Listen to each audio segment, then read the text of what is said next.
Hi there! In today's video, I'll show you how to add contact information on the lock screen of your Samsung Galaxy A55. Let's get started. So, as a first step, you would need to turn on your phone but do not unlock it.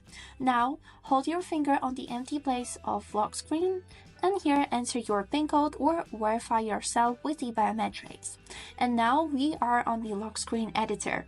Here we can notice this little widget which says contact information at the bottom part of your screen. Click on it and we will get this message which says show information such as your phone number or email address on the lock screen so you can be contacted if you lose your phone. So let's type in some random number for example and then click done and done one more time.